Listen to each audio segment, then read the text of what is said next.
ലൈംഗിക പീഡന കേസിൽ പ്രതിയായ രാഹുൽ മാങ്കൂട്ടത്തിൽ MLA സംരക്ഷിക്കുന്നതിൽ UDF-ൽ ഭിന്നത. MLA സ്ഥാനത്ത് നിന്ന് അയോഗ്യനാക്കുന്നതിൽ യോജിപ്പില്ലെന്ന UDF പാർലമെന്ററി പാർട്ടി നിലപാടിന് പിന്നാലെയാണ് ചില നേതാക്കൾ അതൃപ്തി പ്രകടിപ്പിച്ചത്. കോൺഗ്രസ് നേതാക്കളിൽ ചിലരും ചില ഘടകകക്ഷി നേതാക്കളും ഇക്കാര്യം അറിയിച്ചു എന്നാണ് സൂചന. ലൈംഗിക പീഡന കേസിൽ പ്രതിയായ രാഹുൽ മാങ്കൂട്ടത്തിനെ അയോഗ്യനാക്കുന്ന നിലപാടിനോട് യോജിക്കാനാവില്ല എന്ന നിലപാടിലാണ് കോൺഗ്രസ്. തെരഞ്ഞെടുക്കപ്പെട്ട MLA എത്തിക്സ് കമ്മിറ്റി അയോഗ്യനാക്കുന്നത് തെറ്റായ കീഴ്വഴക്കമാണെന്നാണ് കോൺഗ്രസിന്റെ നിലപാട്.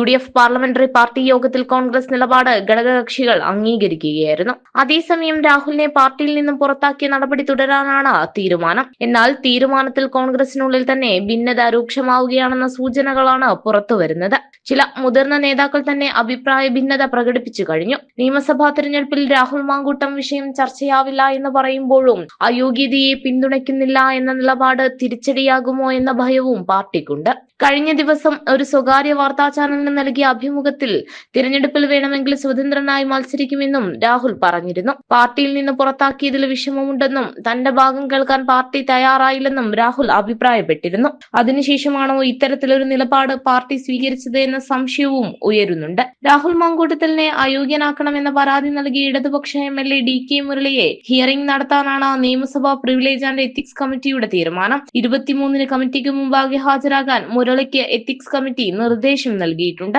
മുരളിയുടെ പരാതിയിൽ സാങ്കേതിക പിഴവുണ്ടെന്ന എത്തിക്സ് കമ്മിറ്റിയിലെ പ്രതിപക്ഷ അംഗങ്ങൾ കഴിഞ്ഞ ദിവസം ഉന്നയിച്ചിരുന്നു. മുരളിക്ക് പിന്നാലെ രാഹുലിനെ കൂടി കേട്ട ശേഷമായിരിക്കും കമ്മിറ്റി തീരുമാനമെടുക്കുക. എന്തായാലും കോൺഗ്രസിനുള്ളിലും ഘടകകക്ഷികൾക്കിടയിലും ഉടലെടുത്ത ഭിന്നത വരും ദിവസങ്ങളിൽ ശക്തമാകാനാണ് സാധ്യതയെന്നാണ് വിലയിരുത്തൽ. ജനം, തിരുവനന്തപുരം.